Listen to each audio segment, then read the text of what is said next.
Luke, you have said before that it's easier to coach through adversity than through complacency. Is that true for this level of adversity that you guys have faced recently? I don't know. I mean, I'm not sure exactly what you're talking about, if all the outside things. And, what that does is bring guys together. And, I think we saw it when Braxton Miller went down. To be honest with you, there was an air that went out amongst the whole group. You felt it at practice.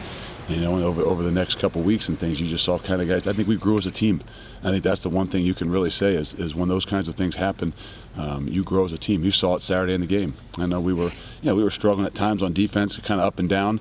And when JT got hurt, the one thing I saw on the sideline was a little fire, some energy, and a different passion that I'd seen from some of those guys, specifically the defensive guys. That's what we were excited about. Does the defense kind of take, I mean, not that you guys don't have confidence in Cardale, I know you do, but does the defense going into a game like this, do you take ownership and feel like, we need to carry the load? Well, I mean, the great thing about what we've done, I think, this year is we've become a team, and not the greatest times last year, but, heck, our offense was what it was, and Braxton was making things happen, and, what we've gone through, obviously, with the transition of JT from early in the season, I think it's really helped us be a better team, and I think that's in the long run what's going to be the chance for us to be successful this Saturday, and the next, hopefully game or two that we have to play after that is we're going to grow closer and closer as a team, rely on one another, and do whatever is necessary to be successful. Luke, can you just talk about your interaction with Costa? What kind of kid he was? I be honest, I can't. Unfortunately, I don't have I didn't have a great relationship with him. Didn't know him all that well, other than us wrestlers always have some little bond. Not that we talked about it a ton, we harassed about it a little bit, but regardless of that, it was one of those guys that came out and made this team a better team because you can't be successful without the scout guys and those guys that busted that never get to be seen on Saturday. So it's really tough. It's tough for everybody. Luke, you guys go up against Cardale in practice. You talk to the offensive guys, and he's more than just a third-string quarterback. And when you talk to them, what is it that he does that, as you see him from a defensive standpoint, that you guys feel comfortable with him? I'll be honest, I got a lot of confidence in Cardale, and sometimes when you don't know him as well as maybe others, that guys' flaws. But the reality is he can make every throw. He can run the football. There's a lot of things he can really, really do. To be honest with you, who knows, who was going to be the backup quarterback going into the season anyway. And you saw how it worked out for JT because he got an opportunity. And I'm confident that Cardale would do the same thing. He's got some different qualities that JT doesn't have. And JT's got some different qualities that Cardale doesn't have probably.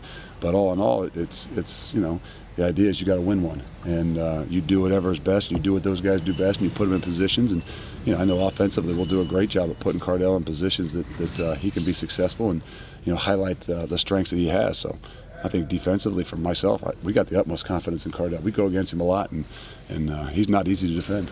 It's been a long time since Ohio State was an underdog, and Coach Meyer didn't even know that. But you guys are underdogs in this game. Just your feelings on that? News to me too. No idea. It's I guess it's just part of the game. I mean, if you didn't tell me that, I wouldn't know. It doesn't change the way I think about anything. It is what it is. That's one man's opinion, just like a lot of those things. But the reality is, on Saturday at 8 o'clock, both of us got to play, and it'll come down to throwing and running and tackling, and it's not going to change. So whether who's favored or who's not, I don't think that really changes the outlook or how we approach things at all. Luke, Taylor Decker said, he saw Costa on Tuesday like everybody else did. He seemed to be in a great mood after practice, etc. Seemed to be in a good mood that night. Did you notice anything odd about Costa on Tuesday from your vantage point? No, I didn't know him well enough, other than harassment, little snide comments here and there. The wrestling side of things, but. Had some guys that in the linebacker group that were, that hung out with him or with him. So nothing unusual, nothing of that. Obviously I wouldn't speculate on anything. It's just tragic. Luke, Joel Stave, what do you see in him? And I understand that he's improved a lot. I think he might be completing 80% of his balls the last 2 games. And here's a guy that's been through some adversity. Obviously, injuries started 2 years ago, I think. then had an injury, kind of got benched, didn't start at the beginning of the year. Maybe similar to what JT, and you gain some confidence. And anybody that's got a good running game has got a chance to be successful. And teams are going to stack the box, and you make the throws you need to make, and he manages the football game. And that's what great Wisconsin quarterbacks have done for a long time, and that's what you really see him doing here late in the year. From a coordinator's perspective, we've heard Urban and Tom talk a lot about the quarterback here being a product of the guys around him. Mm-hmm. Is that unusual to see this day and age? A lot of times I think, at least from our untrained eyes, it looks like the offense is a product of the quarterback. No, I don't know. I mean, you try to say the similar things on defense too. The middle linebacker is a product of what we do, but you can only do what those guys can do. So I mean, that's why they our offense does such a great job. Is really they kind of nitpick, and we don't do the same things with Braxton Miller that we do with JT Barrett. They probably won't do exactly the same things with Cardale Jones that they do with JT Barrett. So you have to be able to adapt, and we've gone through that defensively with some things that we have to do. So I don't know either one. I think they're both a product of each other, and with great coaching and the things that you do, you're still a product of the things that are around you as well. So a couple of years ago it wouldn't have mattered. Without Braxton being able to run the football, having maybe one wide receiver with any experience, you can go all the way back to Terrell Pryor's first year. I mean, Todd Beckman was going to be it, and the reality is we lost Beanie Wells. Your offensive line was not as good as they had been, and you needed a guy that could make some things happen with his feet. So you have to be able to adapt and adjust. How would you defend a 6'5", 250-pound quarterback? I wouldn't let him get going, that's for sure. One that can throw the ball 75 yards too. So. They're not going to change what they do. I can assure you that. They're successful for for what they've done. Look, a lot of good defenses have tried to shut down Melvin Gordon this year and haven't really been successful. Based on what do you think you guys can do it? Yeah, I mean, I think we look at last year. You look at 2 years ago. I mean, they've had great running backs there. I'm not sure that Monte Ball. Not to say he's not as good as Monte Ball or better than Monte Ball, but the reality is they've had great ones, and we've had success against it. It comes down to playing team defense. It's not like you're going to say, okay, last year we would have just put Ryan Shazier on him and spied him, or hey, on a great quarterback you're going to put a guy on. But you don't do that. In order to stop a running game, you got to have great team defense. You got to surround the ball. You got to build a wall at the line of scrimmage.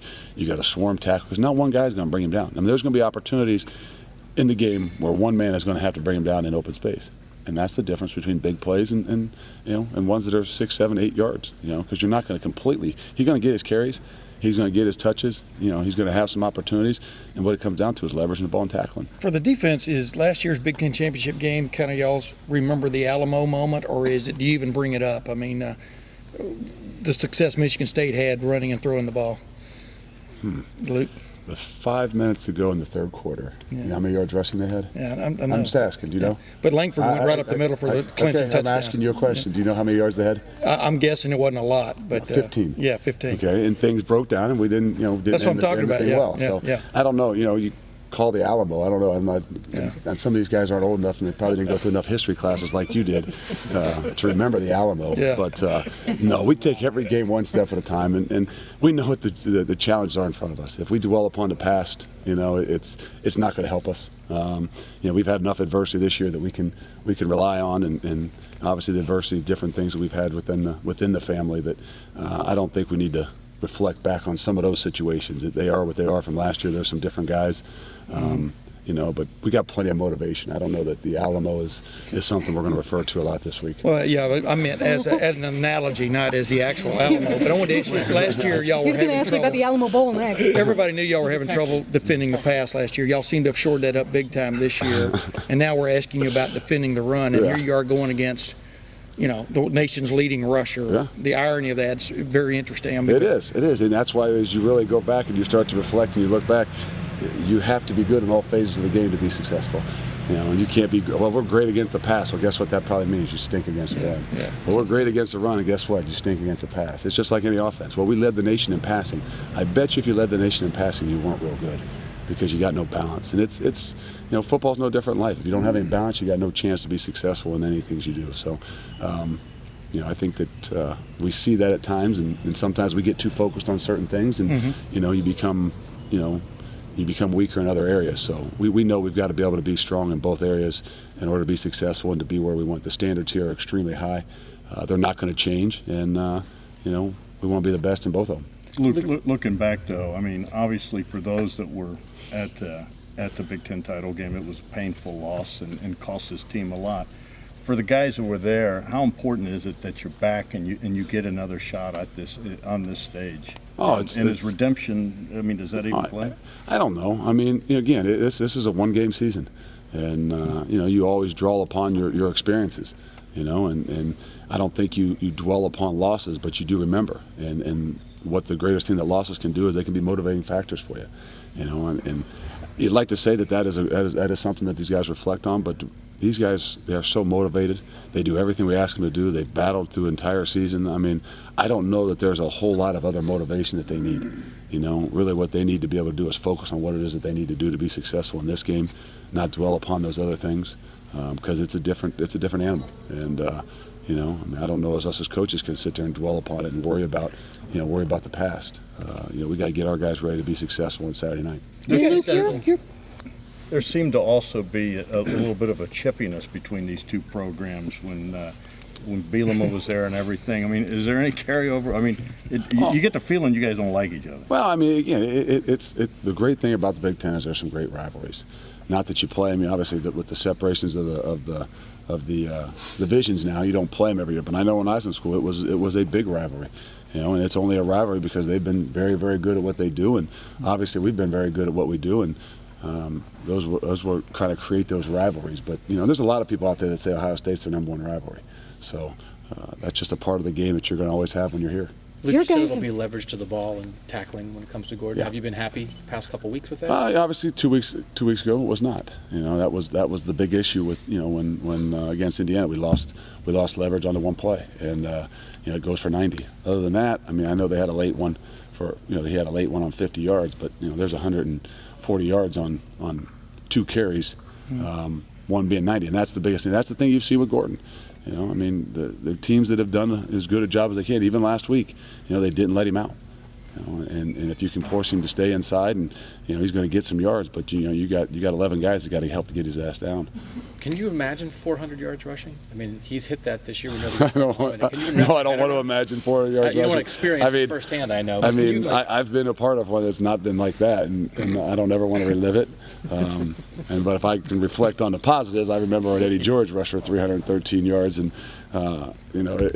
I know as a defense that there's nothing more of a sick feeling than to see things like that. But that's a part of the game, and you're starting to see it a little bit more. And why is that?